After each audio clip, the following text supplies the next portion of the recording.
Bueno, buenos días. Mi nombre es Luciano Millones, soy médico de planta del Hospital Escuela de la Facultad.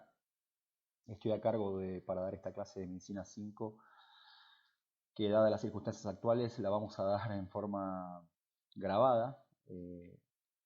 La realidad que no es lo mejor, porque esta clase me gusta darla presencial, porque me gusta interactuar con los alumnos y que los alumnos me pregunten.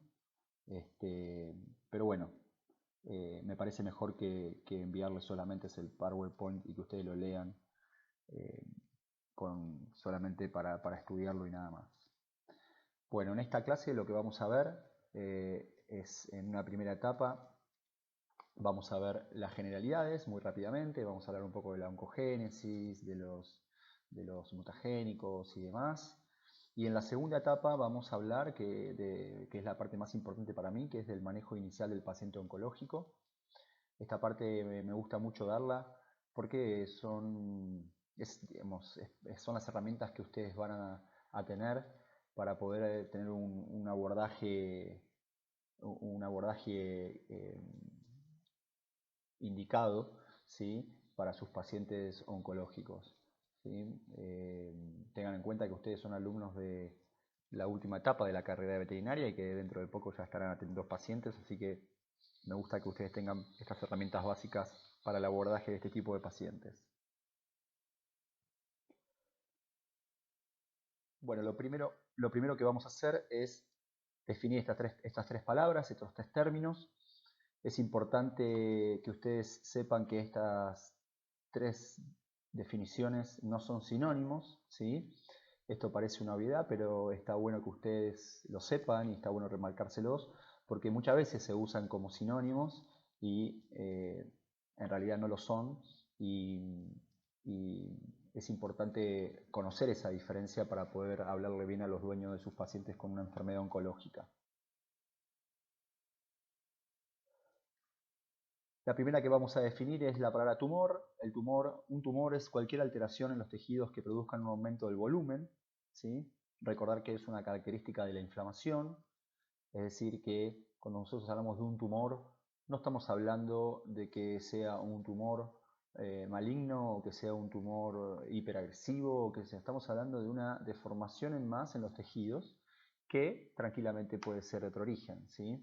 Y no de un origen neoplásico, ¿sí? Porque ya cuando uno habla de neoplasia, está hablando de una masa normal de tejido cuyo crecimiento excede y está descoordinado con los de los tejidos normales, ¿sí? Es decir, que fíjense que cuando uno habla de un tumor, no necesariamente está hablando de una neoplasia. Y cuando uno habla de una neoplasia, mucho menos está hablando, o no necesariamente está hablando, de un cáncer. El cáncer, palabra que dicho sea de paso yo detesto, es un término que se utiliza en medicina para designar a una neoplasia maligna, pero fíjense que una célula cancerígena tiene una serie de datos para analizar, que es el índice mitótico, la fracción de crecimiento, el tiempo de duplicación, grado de anaplasia, el pleomorfismo, la invasión, la metástasis. Fíjense que toda esa información que uno tiene que analizar en una célula cancerígena está muy alejado de un tumor, digamos, cuando uno habla de un tumor, ¿sí? Porque un tumor no necesariamente, como les explicaba, tiene que ser neoplásico, y si es neoplásico no necesariamente tiene que ser maligno.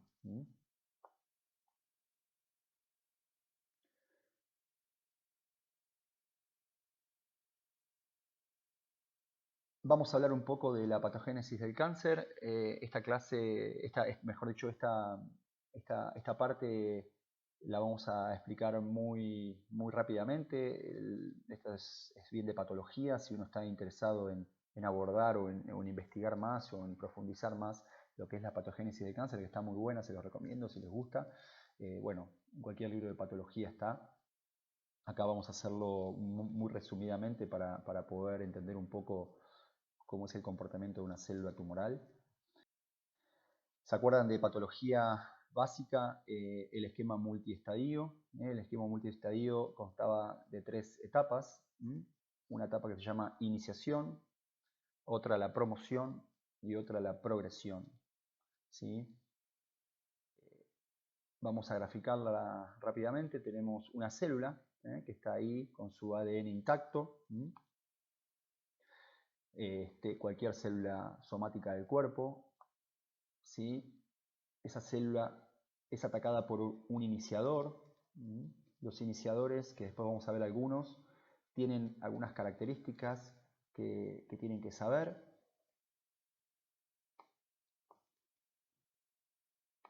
¿Sí? Esos iniciadores son sustancias que lesionan permanentemente el ADN, o sea, son carcinogénicos.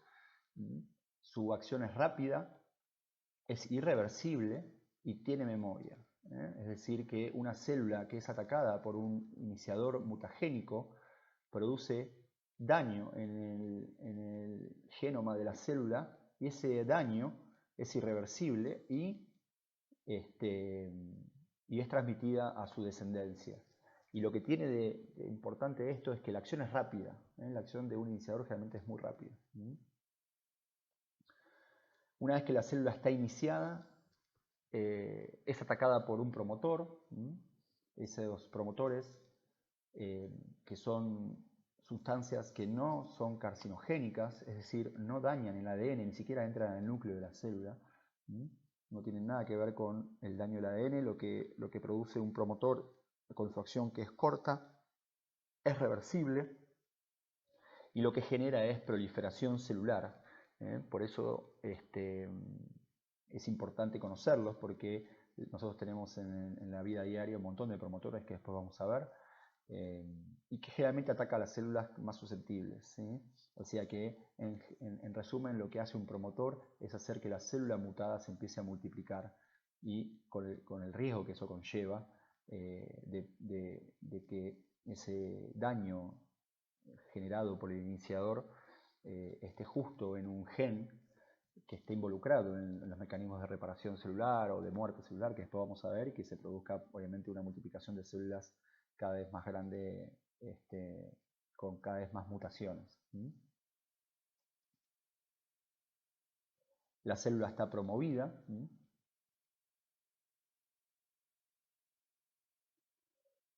Y después tenemos la progresión. La progresión no es otra cosa que ya la célula iniciada y promovida se empieza a multiplicar sin ningún tipo de control, con daños en el genoma de todo tipo, y sin ya ningún control por parte de los mecanismos de regulación del ciclo celular. Y por eso esas mutaciones que se produjeron en la iniciación producen una proliferación en forma autónoma y obviamente provoca el desarrollo de tumores malignos. Bueno, yo acá en esta diapositiva en clase es mucho más interactiva, pero bueno, acá la vamos a hacer, les voy a dar los ejemplos directos. Nosotros, en el primer ejemplo, lo que yo quiero graficar acá, para que ustedes puedan entender el esquema multiestadio, tenemos una célula. La X es la aplicación del iniciador y la Y o el palito es la aplicación del promotor. En el primer ejemplo tenemos una célula que fue atacada por un iniciador. Solamente el iniciador, y por el resto de su vida no fue atacada por ningún promotor. Obviamente el resultado es que no hay tumor. ¿Sí? En el segundo ejemplo tenemos que la célula fue atacada por un iniciador y posteriormente fue atacada por un promotor. Obviamente que si ese iniciador generó daño en el ADN en lugares susceptibles a la multiplicación celular, se desarrolla un tumor. En el tercer ejemplo tenemos la célula que fue atacada por un iniciador, después pasó mucho tiempo sin ningún tipo de estímulo y después apareció el promotor. El resultado es lo mismo que en el ejemplo anterior, hay tumor. Porque recordemos que el iniciador, la célula iniciada, está iniciada toda su vida. No importa que el promotor no venga enseguida después del daño del ADN. En el cuarto ejemplo tenemos una célula que lo que primero le provocó, lo que primero le sucedió fue ataque del promotor, es decir, lo que generó que la célula se empiece a multiplicar. Esto puede ser un ejemplo de este tipo de acciones es, por ejemplo, alguien que se expone al sol constantemente, lo que está generando la respuesta actínica de la piel genera una multiplicación celular. Esto genera multiplicación de los melanocitos, por ejemplo, yo doy este ejemplo porque es muy gráfico. Lo que provoca es la multiplicación de los melanocitos, eso es proliferación celular, eso es promover a los melanocitos a que se multipliquen, pero si los melanocitos están sin ningún tipo de daño, no pasa nada. Ahora, si después de esa multiplicación aparece un iniciador, pero después del iniciador no aparece ningún promotor, obviamente que no hay desarrollo de tumor. Obviamente que este caso, como yo les daba el ejemplo del sol, puede pasar, pero la probabilidad de que ocurra al revés, o sea, o que después del iniciador aparezcan más promotores, puede pasar que el mismo sol que actúa como iniciador o promotor dañe el ADN de un melanocito y luego ese melanocito es estimulado a multiplicarse, se va a producir un tumor, ¿sí? Pero bueno, en el caso 4 no se produjo porque no hubo promotor. En el ejemplo número 6 tenemos una célula que fue con solamente promovida, multiplicación celular, pero no hubo nada que le dañe el ADN, no va a haber tumor.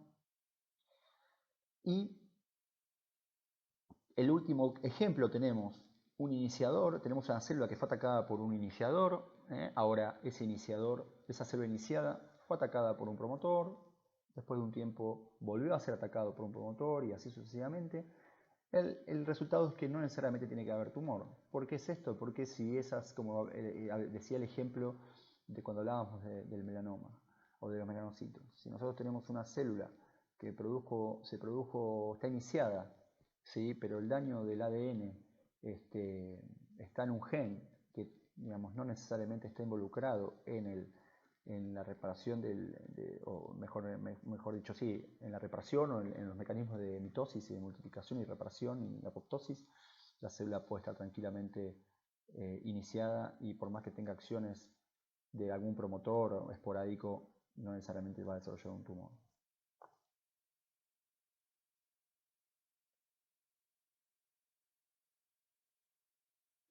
Vamos a hablar un poco de los iniciadores, que son los mutagénicos y los promotores. Tenemos como primera medida los eventos genéticos hereditarios, pues ahora lo vamos a desarrollar un poco. Después tenemos los eventos genéticos espontáneos, lo que llaman inestabilidad genética o genómica. Tenemos los estímulos externos, estos son los más importantes, y sobre todo los carcinógenos químicos, la mayoría de los mutagénicos son sustancias químicas, pero también tenemos estímulos físicos y biológicos, y después tenemos también algunos factores hormonales.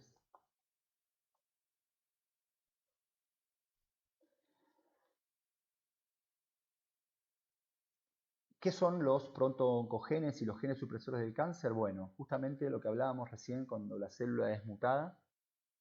Este tipo de genes son los grupos de genes que codifican proteínas que de algún modo que están involucrados, se pueden influenciar en el ciclo celular, en la proliferación o en la apoptosis. Esto es importante, digamos, conocer estos genes es fundamental para el desarrollo de tratamientos nuevos, porque las terapias nuevas oncológicas que se llaman terapias dirigidas están justamente dirigidas digamos, a este tipo de células mutadas, y conocer estos receptores, mejor dicho, estos genes que están mutados, nos ayuda a la medicina a poder, digamos, ajustar más el tema de sobrevidas y demás. Los protooncogenes más conocidos, que son los que están en colorado, es el BCL2, el CRB2, el RAS, el CRC. Bueno, esos son todos protooncogenes que están muy bien estudiados en medicina humana. Y como les explicaba, son factores pronósticos cuando hay ciertos tumores de mama, por ejemplo, que tienen alterado el gen CRB2, tienen un pronóstico diferente al que si no lo tuviese mutado. Lo mismo pasa con el CD2. Y los genes supresores del cáncer, el más conocido es el P53. El P53 es conocido en biogenética como el gen, el guardián del genoma. Es el gen que se encarga de codificar las proteínas que ayudan a la reparación del ADN y obviamente también en el caso de que no se pueda reparar es la que induce a la muerte celular. En el 90% de los tumores, diría un poco más, este gen está mutado.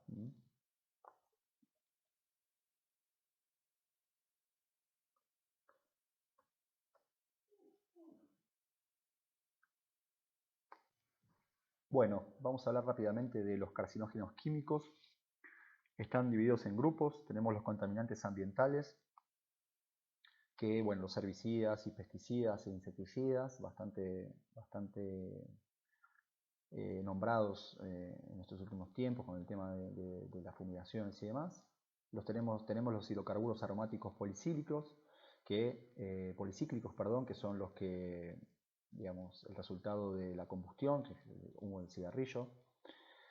Y después tenemos sustancias que se usan, ya no tanto en la industria, porque justamente al ser carcinogénicos, y a medida que se fue viendo que eran carcinogénicos, se fueron descartando, como el asbesto, el amianto, los cloruros de vinilo, los colorantes nitrogenados, las aminas aromáticas, es decir, todos estos productos hace 20 años o un poco menos en la industria se usaban normalmente, ahora ya no tanto. Después tenemos las drogas y hormonales, los estrógenos, los pongo en colorado porque los estrógenos son sustancias que se usan cada vez menos por suerte, pero se usan en medicina veterinaria para producir castraciones químicas, ¿sí? En las gatas sobre todo, totalmente contraindicado. Después tenemos el melfluran, el clorambucilo y la ciclofamida. Estas drogas a lo mejor les suena de farmacología porque son drogas antineoplásicas, se usan como citotóxicos, pero bueno, están dentro del grupo de los carcinogénicos químicos porque, como bien sabrán, el mecanismo de acción de las drogas oncológicas, de los citotóxicos, es dañar el ADN de las células.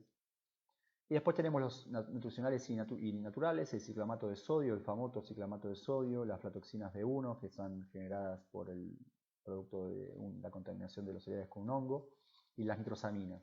El ciclamato de sodio, que es el que estaba en discusión porque estaba presente en las gaseosas, bueno, actualmente parece que la Organización Mundial de la Salud lo sacó del listado de carcinogénicos porque no hay pruebas suficientes, así que bueno, nada.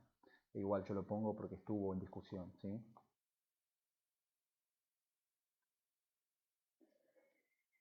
Después tenemos los carcinógenos físicos, sí, perdón, que tenemos eh, las vacunas, tenemos las traumas subcutáneos en felinos, esto lo nombro, lo pongo acá, lo resalto porque hay un tipo de tumor en los gatos muy común, que se llama el fibrocarcinoma post-inoculación, que está generado justamente por el trauma subcutáneo de las inoculaciones, de las aplicaciones, antibióticos, vacunas, lo que sea, y produce eh,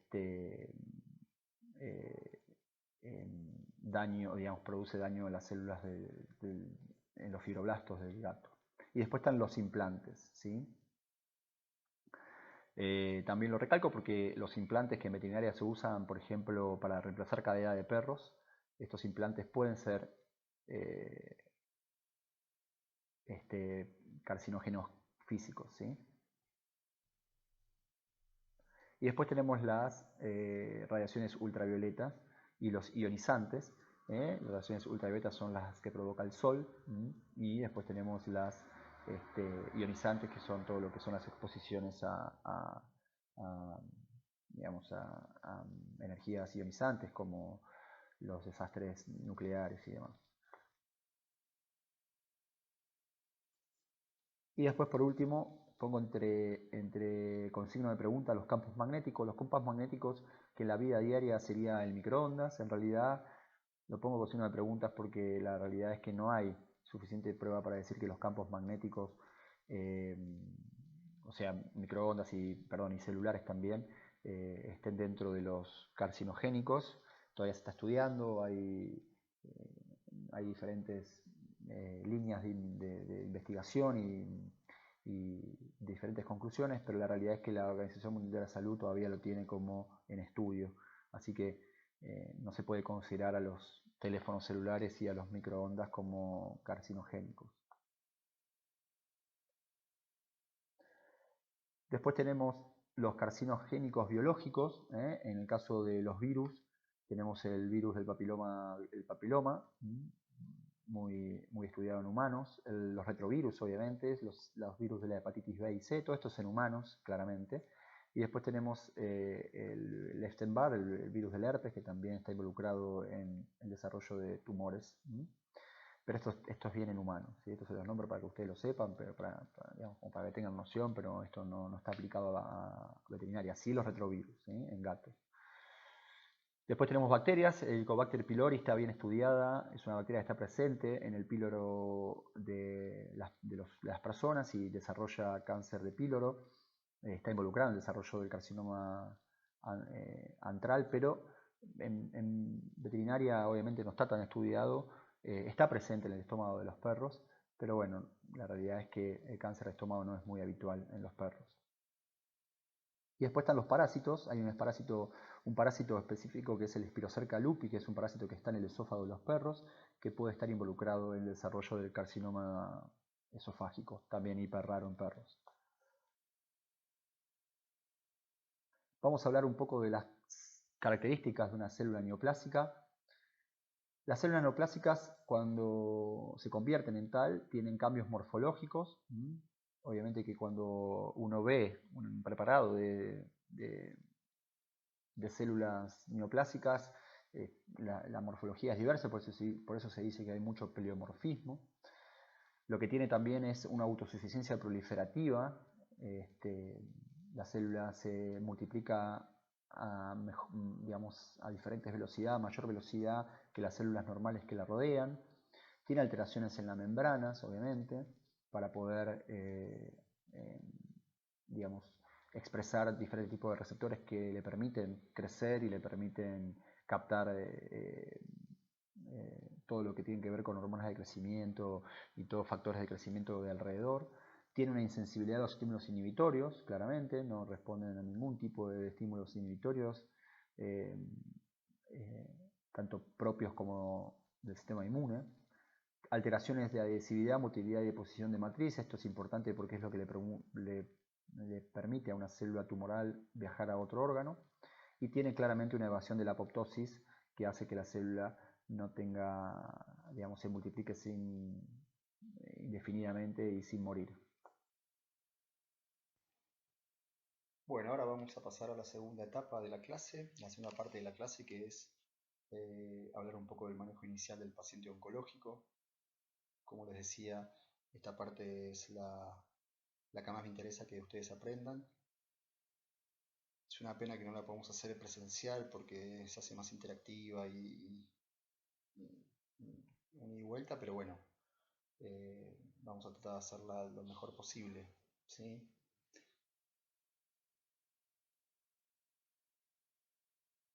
El manejo inicial del paciente oncológico tiene como primera medida un organigrama de trabajo que consta de lo siguiente. Lo primero que vamos a hacer es la consulta oncológica inicial, es decir, cuando el paciente llega a su consulta. Ahí es donde realizamos la primera estadificación, esto lo vamos a ir desglosando después. Luego de esa primera estadificación pedimos métodos complementarios, donde se hace lo que es la segunda estadificación, ¿sí? Luego de esto podemos repetir o no métodos complementarios, si hacen falta. Luego evaluamos o armamos una estrategia terapéutica y evaluamos un pronóstico. Y luego tenemos los controles oncológicos que esos se hacen durante y después del tratamiento, ¿sí? Esto lo vamos a ir desglosando y vamos a hablar particularmente de cada uno. En esos controles de donde hacemos la tercera estadificación, ¿sí? Ahora lo vamos a ir viendo igual.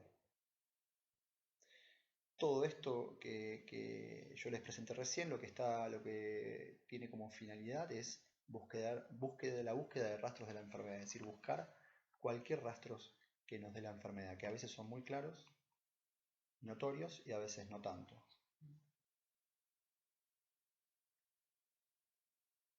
¿Cuáles son los objetivos de la estadificación? Bueno, esto es importante porque nos ayuda a entender un poquito más todo esto.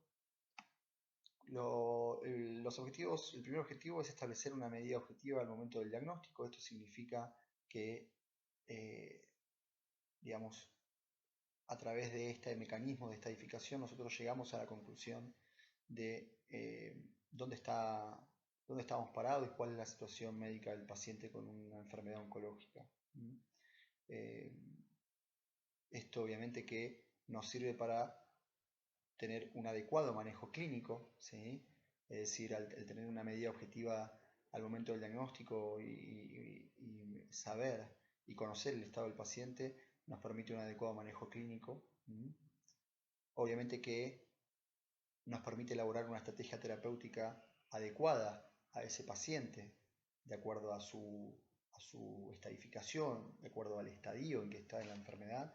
Si la estadificación no es otra cosa que saber en qué estadio, palabra que seguramente habrán escuchado cuando uno habla de una enfermedad oncológica, saber en qué estadio está y eso nos permite armar una estrategia terapéutica. También sirve para intercambiar información, ¿sí? Esto es importante porque podemos intercambiar información luego de, por ejemplo, el uso de una droga o la respuesta de una droga nueva, poder, digamos, informar o compartir las respuestas, los efectos colaterales, ¿sí? Cómo se sintió el paciente, todo eso significa intercambiar información. Obviamente nos permite evaluar los resultados de un tratamiento, ¿sí? Recuerden que eh, después de aplicar un tratamiento también se reestadifica para saber cuáles fueron los resultados. Y, y una de las cosas más importantes es establecer un pronóstico. Por eso es crucial hacer una correcta estadificación para poder informar a la gente correctamente cuál va a ser el pronóstico de su perro, de su gato, ¿sí? Sí, pero objetivamente saber cuál es el pronóstico. No, si uno hace una mala estadificación, le va a estar informando mal a la gente. ¿Sí? Eso lo veo a diario en la práctica clínica oncológica diaria. Bueno, vamos a desglosar un poco cada una. La consulta oncológica inicial consta de un examen objetivo general, un examen oncológico particular y también consta de métodos complementarios, ¿sí? Y luego también un examen para-oncológico o para-neoplásico. El examen objetivo general es el examen objetivo general que ustedes ya conocen de semiología básica. Consta de evaluar el estado general del paciente, el estado nutricional, la temperatura, las mucosas, los linfonódulos, el grado de dilatación, el sensorio, la auscultación, es decir, esto no difiere de cualquier examen objetivo general para cualquier paciente, no solamente para un paciente oncológico, ¿sí? Por eso se llama examen objetivo general.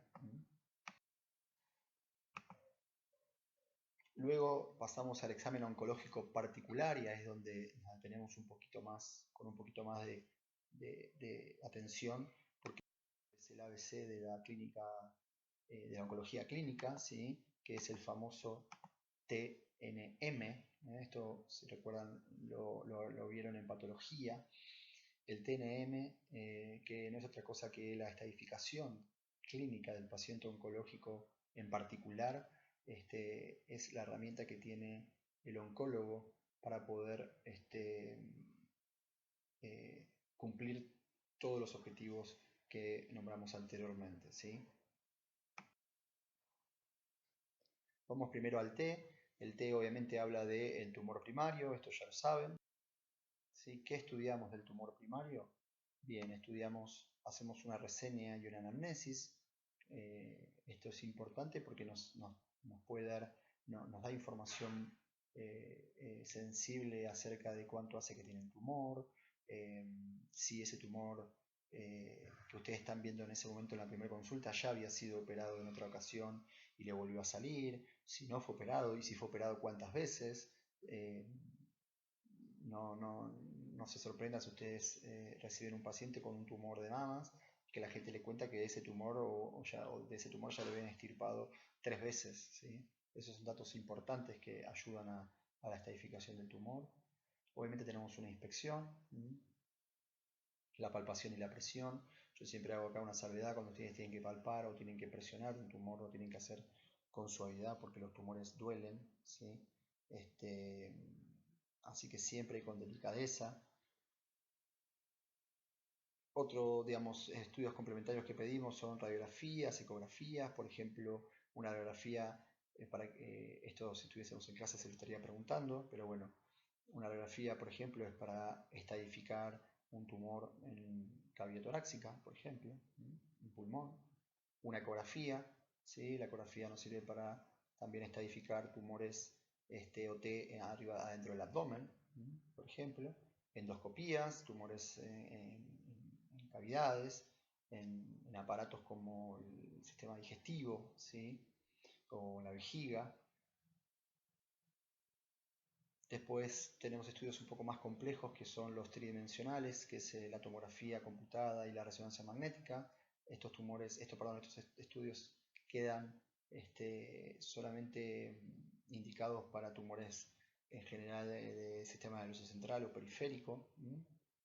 Se pueden pedir centellografías en tumores tiroides, por ejemplo.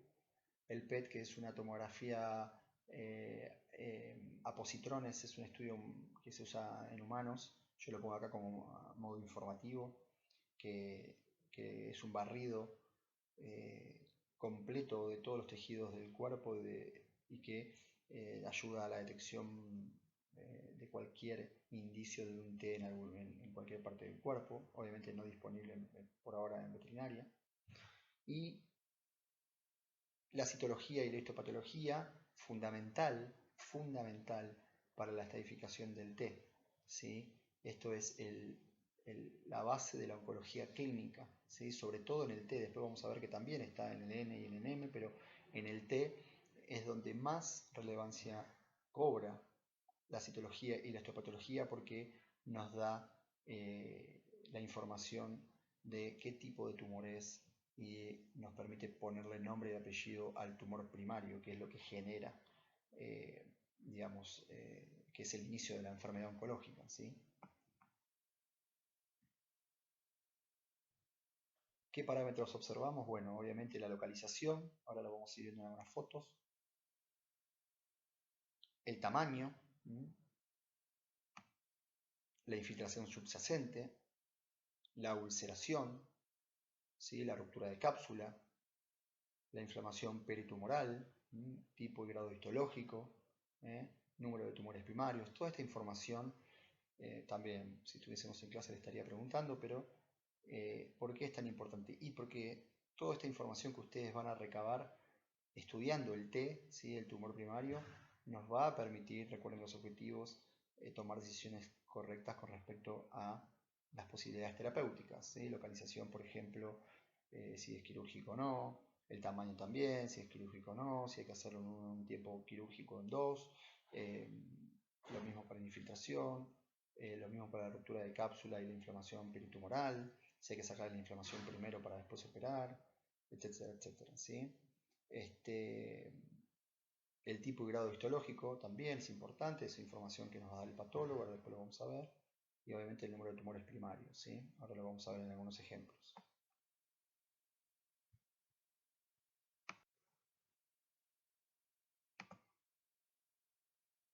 Bueno, vamos a ver algunas localizaciones y cuáles son sus diferencias. Es importante porque claramente una cosa es un tumor ubicado acá, en la cavidad torácica, más precisamente en el pulmón, lóbulo caudal del pulmón. Otra cosa es acá, cavidad nasal de un perro.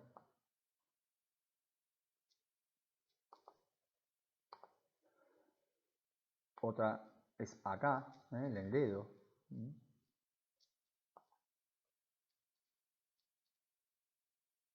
Otra cosa es acá, en proximal del húmero.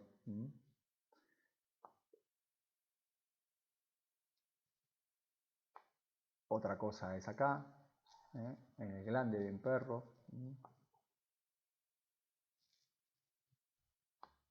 Otra cosa es acá, en la lengua de un gato.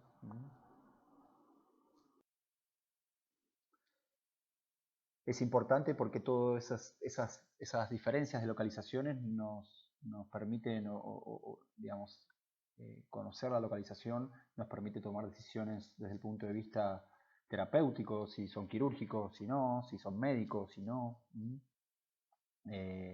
Eso nos permite evaluar una estrategia terapéutica, ¿no? Claramente. Si estuviésemos en clase le estaría haciendo preguntas de qué harían y qué no harían, pero bueno, eso es la diferencia. Después en algún momento la podremos hacer. Vamos a ver tamaño. Una decisión es tener un tumor de este tamaño. Una decisión, me refiero a qué decisión tomar con este tamaño. Acá no importa la localización, sí es importante el tamaño. Si bien importa la localización, pero estamos haciendo hincapié en el tamaño. Fíjese que es un tumorcito inicial. Otra cosa es este tamaño. Fíjense que la localización es la misma, pero cambió el tamaño. Ya cambia totalmente la estrategia terapéutica. Acá tenemos un tumor en la cavidad oral, en la mucosa gingival. Tenemos una localización que es obviamente la boca y tenemos un tamaño. Tenemos casi misma localización, pero un poquito de diferencia de tamaño. La estrategia cambia rotundamente. Vamos a hablar de la infiltración subyacente. Esto es un dato muy importante porque la posibilidad de extraer o no un tumor, por ejemplo, de mama, volvemos al ejemplo de la mama. Acá tenemos un tumor que está bastante grande, ¿sí? Está ubicado en la mama, que no se llega a apreciar bien en la foto, pero si uno lo pudiese tocar, este tumor se podía mover, no estaba infiltrado, estaba obviamente comprometiendo la piel, pero el tumor estaba en la mama, sí estaba comprometiendo el pezón, pero no estaba infiltrado, con lo cual estaba móvil y eso obviamente permite la extirpación quirúrgica. Acá tenemos otro tipo de tumor, un tumor de piel en el gato. Fíjense que en realidad no solamente está tomado la piel, sino que uno, si pudiese palparlo, si lo pudiesen palpar, se sentía la infiltración subyacente. El gato estaba re dolorido, con lo cual este tumor también claramente cambia la estrategia terapéutica. En este estadio no se puede operar. O sea que lo que evaluamos es la movilidad. Para poder graficarlo es A está libre, ¿no? O sea, lo mueven, uno agarra el tumor con suavidad y lo mueve y se fija y si está, eso estamos hablando de tumores de subcutáneo, ¿no? Claramente, o de piel, que no estén infiltrados hacia los tejidos de abajo, que específicamente son los músculos. O está fijo, B o C en realidad es una diferenciación de que está incipientemente infiltrándose, o un C que está totalmente infiltrado, como el de la foto del gato. Bueno, todo eso son datos que nos son importantes para poder, digamos, desde el punto de vista de estadificación, para tomar decisiones. Con respecto a la ulceración y ruptura de cápsula, acá tenemos un tumor de vaso. Acá el tumor, fíjense que ya estaba rompiendo la cápsula, ¿sí? Con lo cual este tumor estaba a punto de sangrar, con lo cual la estrategia cambia porque este vaso hay que sacarlo urgente, independientemente de que este tumor sea benigno o maligno, porque si se llega a romper, como pasa con la mayoría de los tumores de vaso, el paciente entra en una emergencia, ¿sí? En una urgencia. Lo mismo que acá tenemos un tumor intestinal. Fíjense que yo uso la palabra tumor, no estamos hablando, no estoy diciendo ningún diagnóstico, ni si es un carcinoma, un enocarcinoma, si es un sarcoma intestinal, no me interesa. Estamos hablando de la estadificación, estamos hablando de si está ulcerado o se está rompiendo. Claramente esto es una urgencia, es una de las pocas urgencias, conjuntamente con la del vaso que tenemos en veterinaria, urgencias oncológicas estamos hablando, que digamos que lleva a tomar decisiones inmediatas, que es como la extirpación, la cirugía, porque una ruptura intestinal provoca una peritonitis y obviamente una muerte segura, independientemente de que esto sea un tumor neoplásico, benigno o maligno, y si es maligno de grado 1, 2, 3, no importa, esto hay que sacarlo, independientemente del nombre y apellido, ¿sí? Acá tenemos, esto no parece, pero es un tumor de mamas, que está ulcerado, fíjense, además del tamaño y la localización, está ulcerado, esto habla del avance del tumor, esto nos permite tomar decisiones y decir, bueno, hacemos un tratamiento oncológico previo, después lo operamos, etc. Acá tenemos otro extremo, tenemos un tumor de mamas totalmente ulcerado, acá también se había bichado, bueno, esto también habla del estadio avanzado del tumor y las pocas posibilidades quirúrgicas o nulas posibilidades quirúrgicas que tiene y también, digamos, sin ser un experto en oncología, uno ya puede darse cuenta del pronóstico de este tumor, ¿sí? Inflamación peritumoral, acá tenemos un tumor horrible en realidad es de seno, es un carcinoma de seno frontal de un gato, obviamente está avanzado, pero en realidad lo que yo quería mostrar en esta foto es toda la inflamación peritumoral que tenía el gato, todo esto era inflamación, después lo punzamos y salía todo pus, o sea que todo esto era, era material inflamatorio. Después tenemos el tipo y grado histológico, que estos en realidad son datos que nos va a proporcionar el patólogo cuando nosotros hagamos una punción o hagamos una biopsia al extirparlo. Hay un montón de datos que nos va a dar el patólogo que son obviamente histopatológicos o anatomopatológicos que tienen que ver con lo que hablábamos al principio de grado de anaplasia, si hay invasión vascular o linfática, todos esos datos son microscópicos y nos los va a dar el patólogo y eso es lo que llamamos el PTNM, que es el estadio patológico.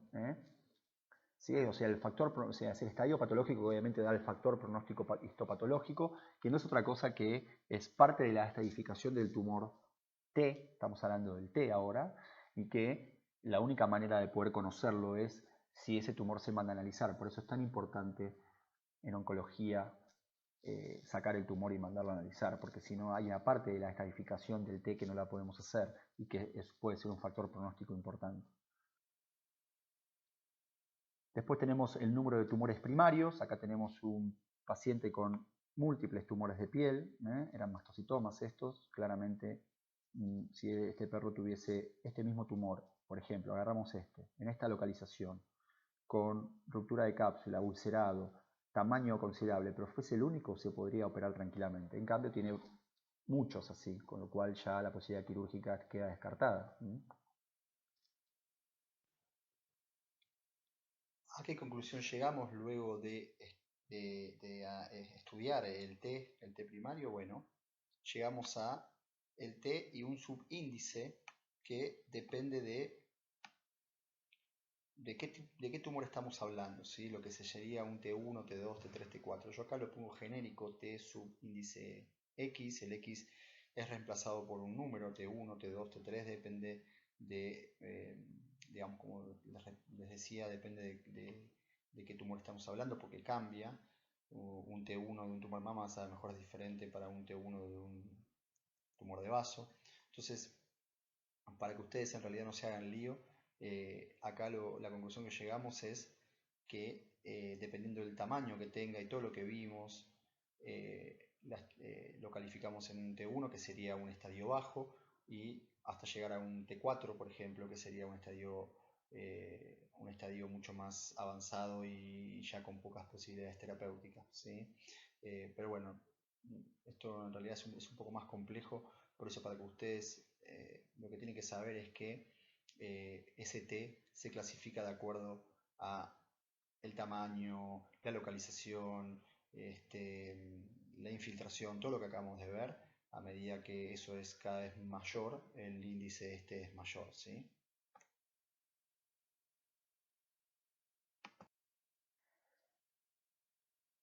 Después vamos a a la N del TNM, que es obviamente el linfonódulo. Este es un poco más sencillo porque lo que estudiamos son la parte regional del tumor, ¿sí? Ahora nos olvidamos del T y pasamos a la parte regional, es decir, el T con todo lo que lo rodea, que son los linfonódulos, obviamente. ¿Y qué evaluamos? Evaluamos, obviamente, también con reseña de anamnesis. Es importante saber si ustedes palpan un linfonódulo aumentado de tamaño, cuánto hace que lo tiene, si la gente se pudo dar cuenta o no. Bueno, lo mismo que el tumor primario, inspección, palpación. Se puede hacer radiografía del linfonódulo, sobre todo esto está indicado para tumores, para linfonódulos profundos, más precisamente para mediastínicos, porque para evaluar los profundos a nivel abdominal es mejor la ecografía.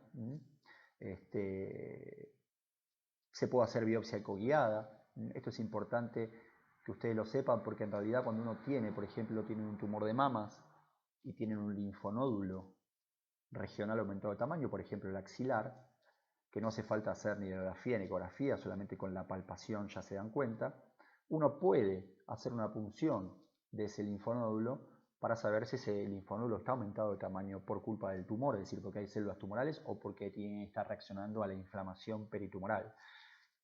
No es lo mismo tener un linfonódulo aumentado de tamaño metastásico que un linfonódulo aumentado de tamaño por inflamación. Por eso es importante esto. Claramente cuando uno tiene un tumor de mamas, como el que vimos en la foto, o ese perro con el tumor en múltiples tumores, si uno palpa un linfonódulo, es muy probable que sea metastásico, pero siempre en oncología hay que confirmarlo. Los métodos complementarios que yo nombro acá son para estudiar pura y exclusivamente los linfonódulos profundos. De nada sirve hacer una ecografía de un linfonódulo superficial, porque no nos va a dar más datos que la ecotextura y que para poder, si ustedes tienen que hacerle pagar al dueño un estudio complementario para estudiar, valga la redundancia, el linfonódulo, prefiero que le hagan hacer una punción o, llegado al caso, una biopsia. ¿Por qué la biopsia también es importante? Porque si ustedes, por ejemplo, tienen un linfonódulo y en realidad lo punzan y no da nada, porque es una citología y a veces las citologías no dan nada, pero quieren corroborar de que ese linfonódulo es metastásico porque coincide con la clínica, coincide con el tipo de tumor, coincide con el estadio avanzado. Bueno, se puede hacer una biopsia, se saca y se manda a analizar como cualquier tumor primario. Después, estos otros métodos complementarios más complejos, como la tomografía de resonancia y los demás, quedan restringidos y se usan muy poco. Se usa en la resonancia, se puede usar para algunos linfonódulos profundos, pero no, nosotros tenemos muy aceitada la ecografía y es un estudio complementario muy bueno para estadificar el N, con lo cual no hace falta que hagan estos estudios, pero bueno, se los nombro. Bueno, y la citología y la histopatología como les explicaba. ¿Qué parámetros observamos en el linfonódulo? Bueno, obviamente la localización, también el tamaño. Esto es bastante parecido al tumor primario porque en realidad si uno lo separa del tumor primario, a veces si es un solo linfonódulo, está en una localización accesible y no tiene un tamaño considerable, hay uno solo y está móvil, no está infiltrado y la superficie, digamos, está pareja, no está regular y demás, se podría extirpar tranquilamente. La extirpación del linfonódulo es parte del tratamiento de una enfermedad oncológica. ¿Y a qué conclusión llegamos? Bueno, acá sí es más fácil. N0 no tiene linfonódulos, que es el mejor de los panoramas. N1 tiene un linfonódulo regional. Vuelvo al ejemplo del tumor de mamas. Tiene un tumor de mamas y se le palpa un linfonódulo axilar, por ejemplo, pero nada más. Y obviamente lo ideal sería, como les decía, hacer una citología y corroborarlo, o hacer una biopsia y corroborarlo. Pero si tiene un linfonódulo aumentado de tamaño metastásico, ya tenemos un N1. Y un N2 es cuando, además de tener un linfonódulo, tiene otro de la región. Es decir, por ejemplo, en el tumor de mamas, un linfonódulo axilar y tiene un linfonódulo inguinal superficial, por ejemplo. Ahora vamos a ver la M, que es, ahora nos olvidamos del T y nos olvidamos del N, pasamos al M. El M habla de la metástasis, ¿sí? La metástasis, que es lo que se considera cuando una enfermedad sistémica, que obviamente que es parte de la estadificación tan importante como la T y como la N. porque un M avanzado es, digamos, es el estadio terminal de un paciente oncológico. La definición de metástasis es la diseminación de células neoplásicas a sitios distantes secundarios o de orden superior a partir de un tumor primario. Esta definición la pongo porque para poder hablar de metástasis, la célula tiene que colonizar un órgano superior, ¿sí? Ya sea un órgano o puede ser un linfonodo, pero yo hago esta diferenciación porque a veces a mí me vienen pacientes con diagnóstico de un linfoma, por ejemplo, que es un tumor linfoproliferativo y que se origina en el tejido linfático y viene con diagnóstico de metástasis en el hígado, por ejemplo, y en realidad eso es un error, porque en realidad no es que el tumor hizo metástasis al hígado, sino que el hígado, como es un órgano linfático y la enfermedad es de origen linfático, está en todo el tejido linfático, incluidos los órganos linfáticos, en realidad hablar de metástasis es un error, porque la célula no produjo todo lo que ahora vamos a ver que produjo para poder hacer una colonización de otro órgano. La célula tumoral, ¿sí? Está en todo el tejido linfático. Los mecanismos de producción de la metástasis son por clon metastizante, esto lo que, digamos, en un pool de células tumorales o en un tumor sólido, hay un clon, una célula que se diferencia del resto y que tiene capacidad metastásica, que ahora vamos a ver qué capacidades tiene, y que eso se produce generalmente desde un mismo clon de células, y ese clon de células que es como un grupo de células que tienen particularmente capacidades para producir una metástasis a distancia. Por circulación, esos clones metastasisantes viajan a través de la circulación, ya sea linfática o sanguínea. Existe la metástasis por implantación. Esta metástasis por implantación se da mucho en los tumores de vejiga. A veces es iatrogénica, es decir, está provocada por nosotros mismos, porque las células de las carcinomas de células transicionales, que es un tumor de vejiga habitualmente en los perros, tienen la capacidad de hacer metástasis por implantación. Eso no es otra cosa que una célula se pega al tejido de al lado y hace metástasis, no tiene que viajar por ningún tipo de circulación. Y a veces eso se logra iatrogénicamente hablando cuando uno hace, por ejemplo, una punción ecoguiada de un tumor de vejiga, cuando saca la aguja con que hizo la punción, deja sembrado todo el peritoneo con células tumorales y produce una metástasis por implantación. Se puede producir naturalmente, pero también es iatrogénica. La cascada metastásica se desarrolla a través de varios pasos.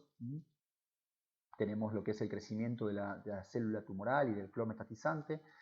Tenemos una vascularización, ¿sí? Lo que se llama la angiogénesis, acá lo pongo en colorado, porque la angiogénesis es un target para atacar en las nuevas terapias antineoplásicas, es decir, evitar que la célula produzca vasos sanguíneos para producir metástasis. Lo primero que tiene que hacer un tumor para poder crecer y para poder metastizar es generar vasos sanguíneos.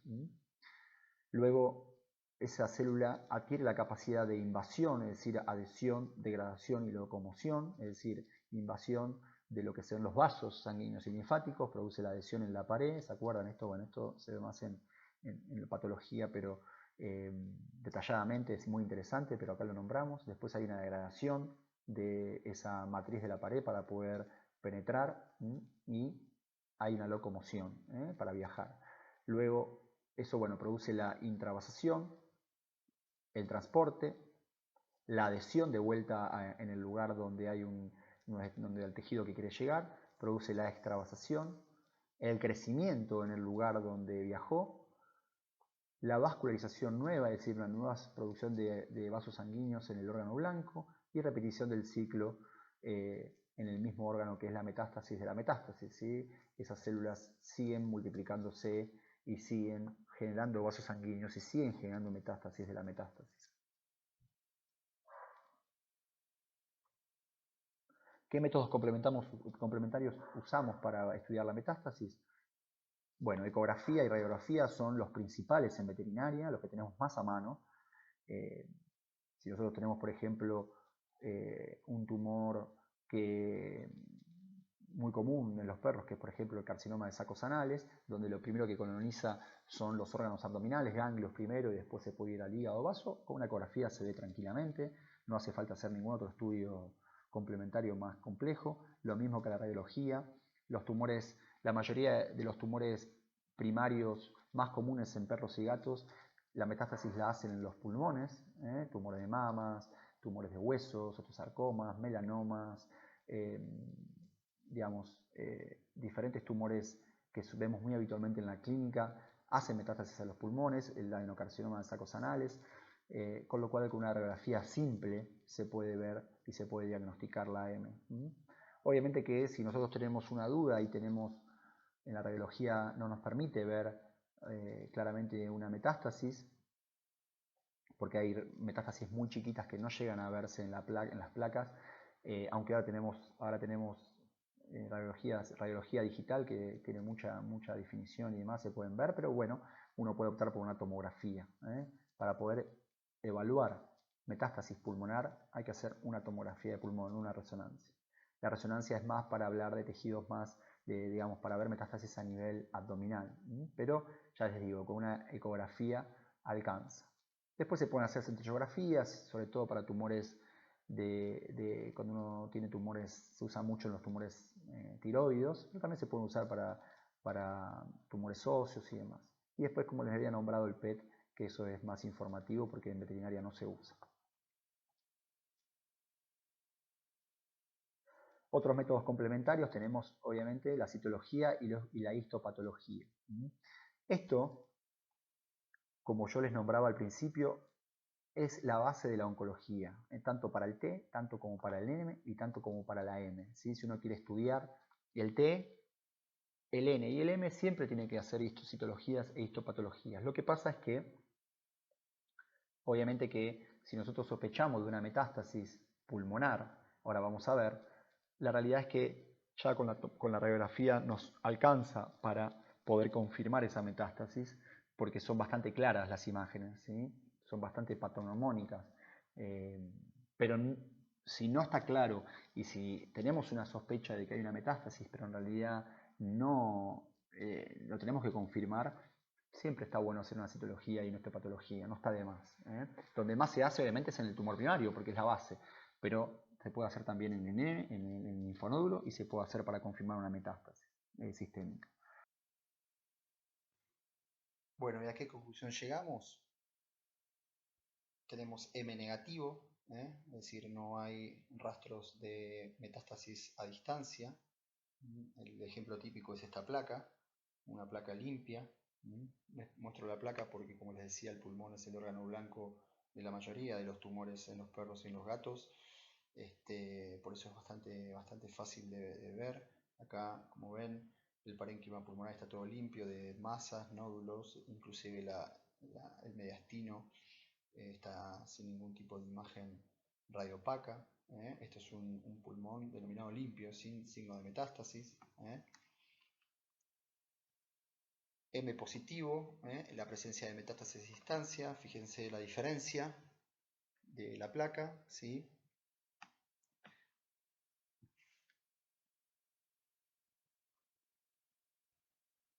Fíjense la presencia de estas masas radiopacas, ¿sí? En el pulmón, distribuidas en todo el parénquima pulmonar.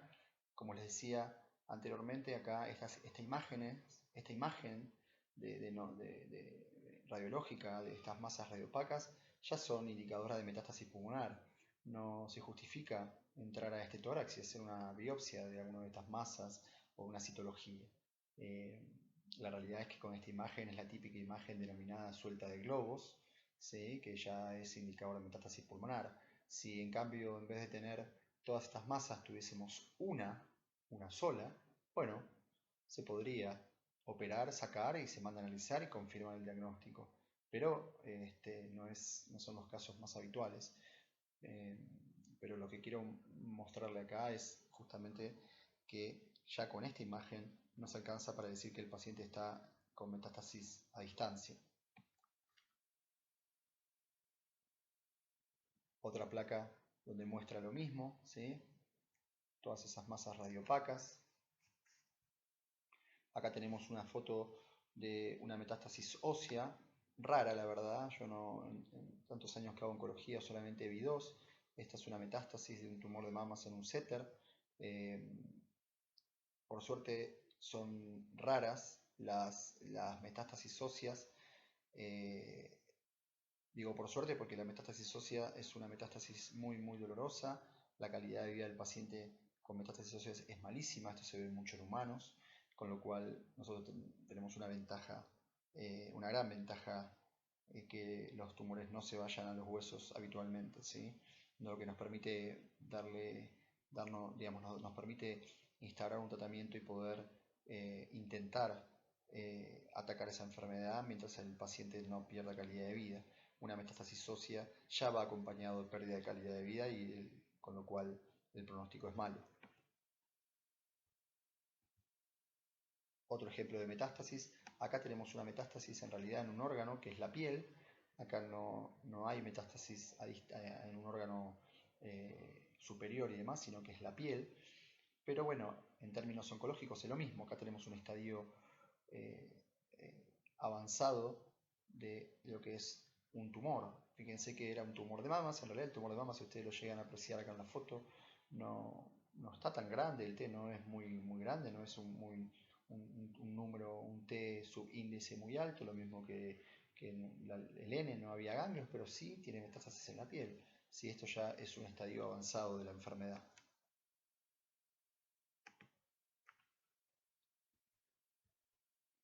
Y siempre deben ser buscadas la metástasis pulmonar, siempre, ¿sí?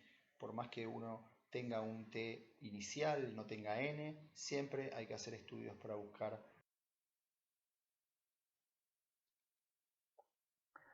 Después de lograr y después de hacer todo esto, todo lo que es la estadificación, ¿a qué estadios, a qué conclusión llegamos? Bueno, tenemos un estadio 0. Estadio 0 significa sin signos de la enfermedad, es decir, ustedes en la clínica, cuando ustedes lleguen, cuando le llegue un paciente a su consultorio como clínico, yo como oncólogo y como lo único que hago es ver pacientes oncológicos, muchos pacientes me llegan a mí al hospital en estadio 0 porque ya fueron derivados después de operados, entonces yo ya el tumor primario no lo tengo, y después que estadifico no hay signo de metástasis en ningún lado, entonces me llegan en estadio 0, no hay signos de la enfermedad, pero en la clínica, ¿sí? En la clínica diaria, a ustedes en la primera consulta, en la primera estadificación que van a hacer, nunca van a tener un estadio 0, porque siempre va a estar o el T, o el N, o el M, alguno de los tres va a estar, porque si no, no tiene motivo de consulta con ustedes, ¿me entienden lo que les digo? Es decir, el estadio 0 generalmente se logra después de aplicar una estrategia terapéutica. Pero bueno, que sería, ¿se acuerdan? En el organigrama general, sería luego de la estrategia terapéutica. Pero bueno, estadio 0 es sin signo de la enfermedad, no hay rastros de la enfermedad. Acá tenemos un paciente que es tango. Este paciente es un paciente que fue operado de un tumor de vaso, estuvo con quimio, ¿sí? O sea, para ponerlo en ejemplo de lo que venimos hablando, este paciente llegó a la clínica de cabecera con un dolor abdominal, se hicieron los estudios complementarios, es la primera estadificación, se encontró un tumor de vaso, ¿sí? En un estadio 2, es decir, un tumor bastante grande, no estaba sangrando y demás, pero estaba con algunos signos paraneoplásicos. Bueno, no había metástasis en ningún otro órgano, o sea, no había linfonódulos, tampoco había metástasis a distancia, se operó, ¿sí? Y se le hizo tratamiento oncológico y el paciente ahora está en un estadio 0, es decir, ustedes si buscan rastros de la enfermedad tanto en el T, es decir, en el estado del vaso obviamente no está, el N buscan linfonódulos, no tienen linfonódulos y hacen estudios complementarios para buscar metástasis a distancias, no hay nada. Este paciente está en un estadio 0, tango, por suerte. Ahora está en controles, pero digamos, el paciente no está curado, ¿sí? A eso habla el estadio. El paciente está enfermo, ¿sí? No está dado de alta, tiene su enfermedad, pero no tiene signos. Estadio 1 es una enfermedad local inicial, es donde, digamos, es el estadio ideal para atacar un tumor, es decir, para ustedes les llega a un perro, generalmente, si tiene posibilidades oncológicamente hablando, lo ideal es que llegue a un estadio 1, es decir, una enfermedad local inicial, un tumor, por ejemplo, tumor de mama chiquito, no infiltrado, no ulcerado, no sangrante, que no tiene mucho tiempo de evolución, no hay linfonódulos, no hay metástasis, ¿sí? Con lo cual es el estadio típico de un paciente oncológico que tiene muchas chances de cura, independientemente del tipo histológico. Por eso es tan importante la estadificación. No importa importa el grado de agresividad del tumor o digamos, cuando hablamos de tumores de alto grado. Pero también importa la estadificación. Cualquier tumor de alto grado en estadio inicial se puede curar. Acá tenemos el ejemplo. Acá no sé si se llega a ver, pero es la idea que no se llegue a ver, ¿sí? Esta perra tiene un tumor de mamas, ¿sí? Chiquito acá, que no se llega ni siquiera a ver, o sea, hay que palparlo en realidad, acá porque está la foto, pero digamos, es un tumor que pasa desapercibido, con lo cual este es un estadio, una enfermedad local inicial. Si uno le palpaba los ganglios no tiene N, se hace estudios y no tuvo ningún tipo de imagen de metástasis, es un estadio inicial, ideal para extirpar, ideal para poder curar al paciente, independientemente después del resultado de la biopsia. Obviamente nos faltan algunos datos, digamos, ¿se acuerdan de lo que yo hablaba del factor pronóstico patológico? Que es información que nos va a dar el patólogo cuando lo saquemos, pero bueno, a priori el estadio es inicial y el paciente tiene muchas chances de cura. Lo mismo acá. Acá tenemos una enfermedad local inicial, ¿sí? Con lo cual, independientemente de la ubicación, independientemente del tipo histológico del tumor que sea, el paciente tiene chances de poder curarse de este tumor, porque está en un estadio local inicial, un estadio 1. Tenemos después el estadio 2, donde tenemos una enfermedad local avanzada o una enfermedad regional inicial. Acá tenemos una enfermedad local avanzada. Este tumor está muy avanzado, además de que se ulceró y además de que solamente acá lo agarraron las moscas, pero quiero decir, el tumor primario está muy avanzado, ya es un estadio 2, independientemente de que no tenga linfonódulos o independientemente de que no tenga metástasis a distancia, ya el tumor primario está avanzado, con lo cual lo convierte en un estadio 2. Acá lo mismo, ¿sí? Tenemos un tumor primario localmente avanzado. Eso es un carcinoma de células escamosas bastante común en los golden. Lo mismo, tenemos una enfermedad local avanzada, y justo esta foto la puse porque compárenlo con el otro ojo. Esto también es tumoral, pero fíjense los estadios. Estadio local estamos hablando. Es una enfermedad local avanzada, independientemente de que tenga o no linfonódulos. Lo mismo acá, ¿sí? Ya le comió toda la oreja, y esta va camino a lo mismo si no se hace algo. Acá tenemos, por ejemplo, dos estadios en un mismo paciente. Si bien es el mismo tumor, acá tenemos un estadio 2 y acá tenemos un estadio 1. Acá tenemos la ventaja de que están las orejas, con lo cual el estadio 2 todavía nos permite poder ayudar al gato y poder tener posibilidades de cura, pero si este estadio 2 estuviese en la nariz, ¿sí? A ver si tengo una foto. No. Si este mismo estadio estaría, como vimos el ejemplo del perro, ya poder operarlo se complica. Estadio 3, tenemos una enfermedad regional avanzada, independientemente del tumor primario, es decir, ya la enfermedad regional hace referencia a los linfonódulos. Fíjense, acá tenemos un ejemplo, el tumor primario no es tan grande, tampoco es chiquito, pero no es súper grande, pero tiene todos los linfonódulos aumentados de tamaño, ¿sí? Acá hicimos una citología y vio que había metástasis de este carcinoma, con lo cual si bien el tumor primario no estaba muy avanzado, pero sí la enfermedad regional es avanzada. El estadio 2 es un estadio 3. Lo mismo que acá. Esta foto es del perro, ahora lo van a ver, acá tenemos una enfermedad local avanzada. Estos son los aunque no lo crean, son los linfonódulos preescapulares que están totalmente tumorales, ¿sí? Metastásicos de un tumor que provenía de la boca del perro. Ahora lo van a ver, pero independiente de la boca, por eso escondí la boca acá, porque acá ya no me interesa la boca. Si el tumor primario no tuviese tampoco no estuviese tan avanzado, este estadio del tumor, estadio 3, por el avance del tumor regional, ya hace que el estadio esté, digamos, un estadio rozando el estadio terminal, ¿sí? de una enfermedad oncológica. Y después tenemos la enfermedad, el estadio 4, que es el máximo estadio de una enfermedad oncológica, que es la enfermedad diseminada, ¿sí? Que es las fotos que vimos de la metástasis diseminada a los pulmones. Bueno, métodos complementarios. Complementarios que usamos de rutina para estadificar y para poder estudiar un paciente oncológico.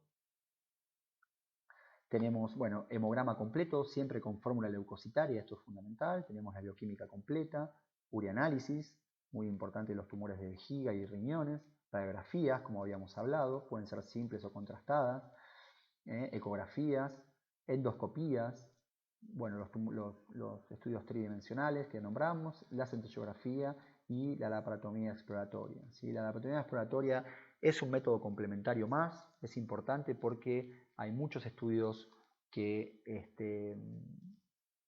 nosotros tenemos muchos estudios para hacer, como hablábamos recién, ecografías y demás, pero cuando nosotros tenemos un tumor en el abdomen que no sabemos bien el origen y que hacer estudios complementarios anteriores no nos permiten saber dónde está ubicado, sobre todo con las ecografías,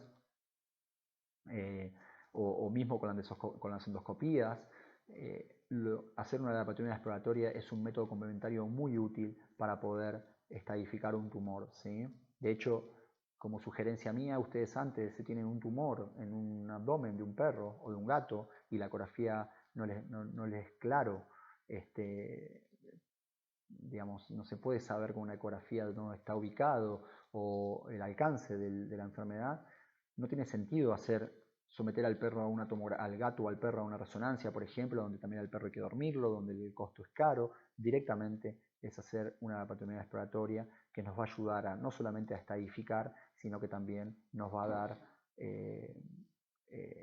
puede ser parte del tratamiento, ¿sí? Por ejemplo, en el caso típico de un tumor esplénico, los tumores de vaso, una vez que nosotros tenemos una ecografía y sabemos que el tumor está en el vaso, el siguiente paso es hacer una laparotomía exploratoria y extirparlo. Es parte del tratamiento. Ahora, ¿por qué es exploratoria? Porque a veces pasa que lo abren y resulta que encuentran que el hígado también está tomado.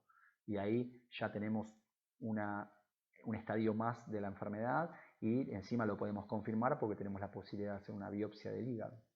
Por eso la laparotomía exploratoria es un método complementario, diría casi de rutina en oncología veterinaria.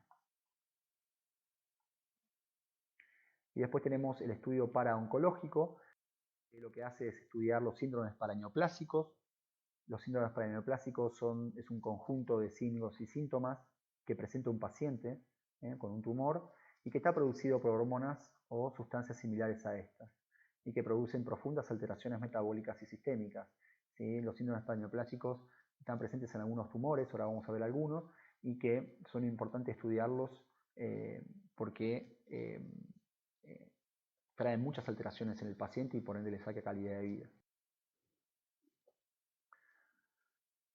La importancia de estudiar los síndromes paraneoplásicos radica porque pueden ser el único signo detectable del tumor, ¿sí? Por ejemplo, hay veces que uno puede diagnosticar un linfoma, por ejemplo, que es un tumor muy común en el tejido linfático de los perros, es el segundo tumor más común, y que si bien es de presentación típica de linfodenopatía generalizada, yo he tenido casos donde lo primero que tenía el perro era el síndrome paraneoplásico, que en el caso del linfoma es la hipercalcemia, y como único signo. El perro estaba con hipercalcemia y no podían encontrar de dónde venía.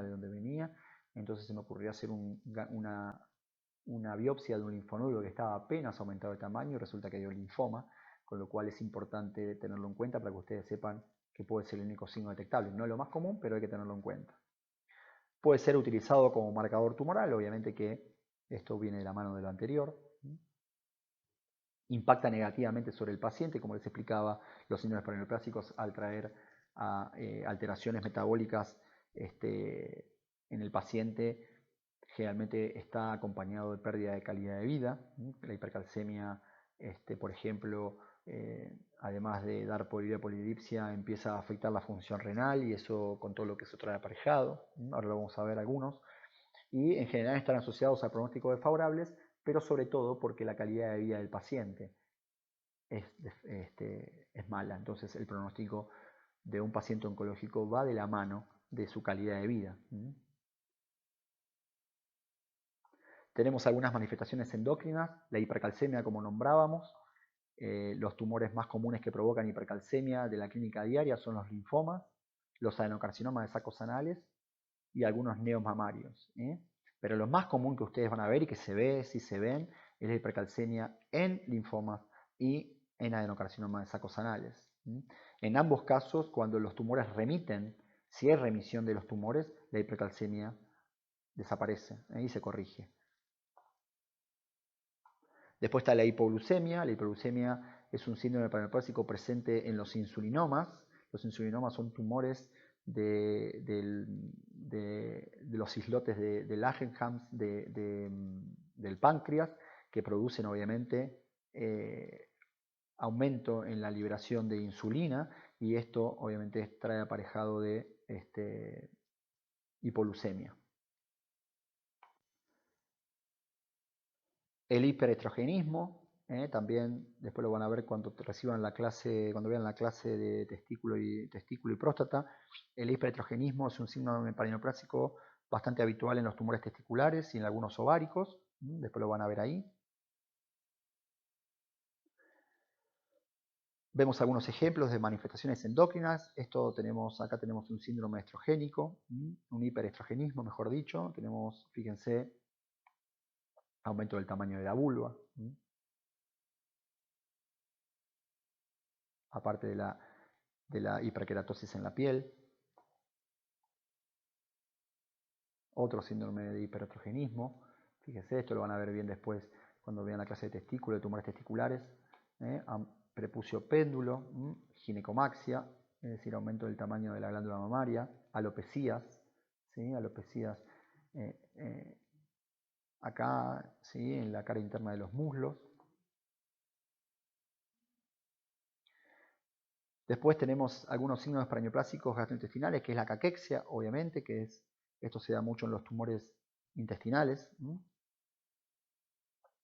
pero tenemos muchos tumores que dan caquexia. En general, la caquexia en realidad oncológica en pacientes veterinarios se da principalmente por dolor. Entonces, el dolor genera caquexia, es un síndrome paraneoplásico generado por el dolor. Producen úlceras. Los mastocitomas generan úlceras gástricas. El síndrome paraneoplásico gastrointestinal típico de un mastocitoma son las úlceras gastrointestinales por la liberación excesiva de histamina. Acá tenemos un ejemplo de perro caquéctico. Síndrome febril es la producción de interleuquinas varias e interferones. Generalmente el síndrome febril está muy presente en los linfomas. Los perros con linfomas suelen tener fiebre en los estadios iniciales de la enfermedad que luego remiten con la remisión de la enfermedad a través del tratamiento. Algunos carcinomas renales también. Neutropenias. La neutropenia es también un síndrome paraneoplásico muy común en los linfomas y en otros tumores de mamas, en firosarcomas en gatos. Es un síndrome paraneoplásico muy común en la clínica diaria de pacientes oncológicos. Después tenemos síndromes neurológicos que también por suerte no son muy habituales. Las neuropatías periféricas que se dan yo la única que lo vi fue en un insulinoma. Y la mastenia gravis también se da en timomas y en osteosarcomas, pero también son dos signos paraneoplásicos que no se ven habitualmente. Sí, yo de hecho la mastenia gravis en 16 años y 15 años de oncología que hago no la vi nunca. Síndromes cutáneos, alopecias, carcinomas pancreáticos, se ve, pero bueno, no es muy común el carcinoma pancreático, pero sí se ven. Cuando hay está presente. El flashing está generado por los mastocitomas. El flashing, ¿se acuerdan? Es todo lo que genera alrededor del tumor, cuando los mastocitomas cutáneos en los perros, que es el mastocitoma más común, cuando uno lo toca, lo mueve, lo presiona, además, genera todo lo que es liberación de mediadores proinflamatorios que generan lo que es el flashing, que es el rubor, ¿sí? Alrededor del tumor, se pone toda la piel colorada, al perro le empieza a picar, es todo, eso está generado en realidad por la compresión mecánica del mastocitoma. Después está la dermatofibrosis nodular, que están presentes en los cistoadenocarcinomas renales. Acá tenemos un ejemplo, ¿sí? Fíjense ahí. Fíjense que hay pustulitas, si la piel se pone oscura, se fibrosa, la piel está dura.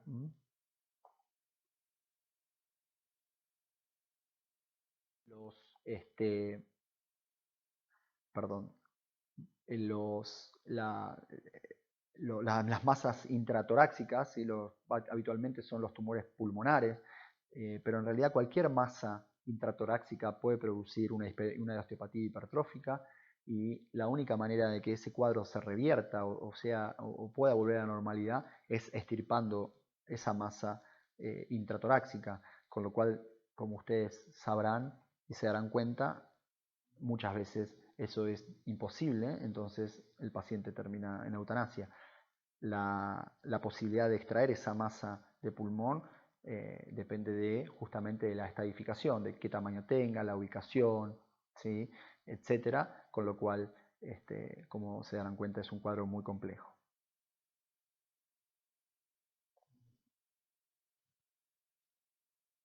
Después tenemos algunas manifestaciones hematológicas, que, bueno, la anemia, que también es una manifestación muy común en cualquier paciente oncológico en múltiples tumores, linfomas, tumores de mamas, mastocitomas, hemangiosarcomas, ¿sí?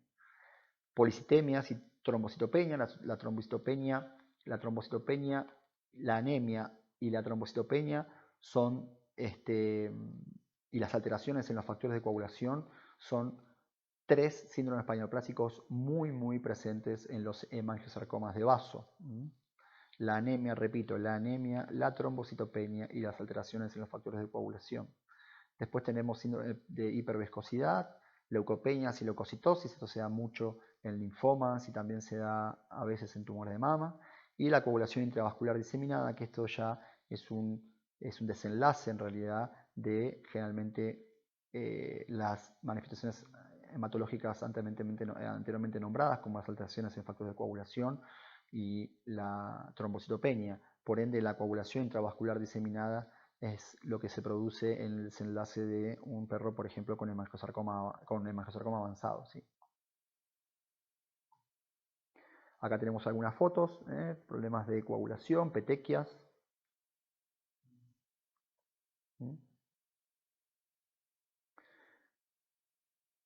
Después tenemos algunas complicaciones asociadas al tumor por efecto directo, el síndrome de vena cava caudal, estos se los nombro, y el síndrome de vena cava craneal. También son muy poco habituales, pero generalmente se dan por compresión directa del tumor. Por ejemplo, un tumor en mediastino produce una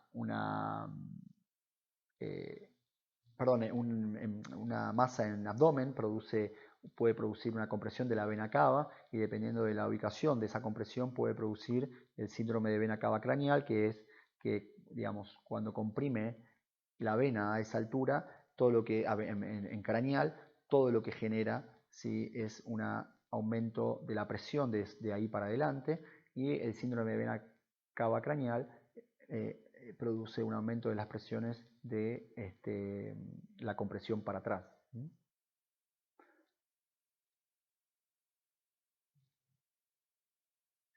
Bueno, volviendo al organigrama de trabajo, tenemos la estrategia terapéutica, después de hacer la estadificación, después de hacer todo lo que vimos, el T, el N, el M, métodos complementarios, repetición de métodos complementarios y demás, diagramamos la estrategia terapéutica. Acá tenemos un paciente que está en su quimioterapia, ¿sí? La estrategia terapéutica en veterinaria, o sea, en oncología, puede ser quirúrgica, puede ser médica, después eso cuando vean quimioterapia lo van a ver, pero la estrategia terapéutica, sea cual sea, en este caso este paciente está en su quimio, ¿sí? Pero tienen que tener en cuenta que la estrategia terapéutica tiene tres premisas. Tiene que ser rápido, tiene que ser efectivo y tiene que ser racional, ¿sí? Para ustedes armar una estrategia terapéutica en un paciente oncológico, no se tienen que olvidar de estas tres premisas que tienen que seguir, porque si no, no van a poder llevar a cabo la estrategia terapéutica o la van a poder llevar a cabo a medias. Por eso es importante recalcarlo, porque como el objetivo de la oncología veterinaria es la calidad de vida del paciente, si nosotros no hacemos un tratamiento que sea rápido, efectivo y racional, no van a poder llevarlo a cabo porque el mismo dueño del paciente no les va a permitir llevar a cabo ningún tratamiento que no tenga estas tres premisas. Perdón. Hiperterma y quiroterapia, y después la electroquimioterapia, que también ahora se está empezando a usar, que es un tipo de terapia local más, pero bueno, y la terapia fotodinámica. Estas son las terapias oncológicas que tienen que saber, pero las que actualmente podemos usar en veterinaria es la cirugía y la quimioterapia, la radioterapia en algunos casos, pero muy, muy limitado, lo mismo que la electroquimioterapia, y bueno, el resto esperemos que lleguen pronto. Después tenemos nuevas terapias que se están empezando a usar, que son, en realidad se usan mucho en humanos, que son las denominadas terapias dirigidas. Nosotros en veterinaria las que estamos usando mucho son los inhibidores de la tirosina quinasa, que se usan para múltiples tumores. En realidad se usan acompañado de tratamiento quimioterápico convencional, pero bueno, se están empezando a probar en perros con algunos beneficios variables, pero todo este tipo de terapias que yo les puse acá son terapias que en anticuerpos monoclonales, por ejemplo, se usa mucho en humanos, mucho, y la terapia génica, vacunas antitumorales que se están empezando a desarrollar, pero bueno, esas son terapias nuevas.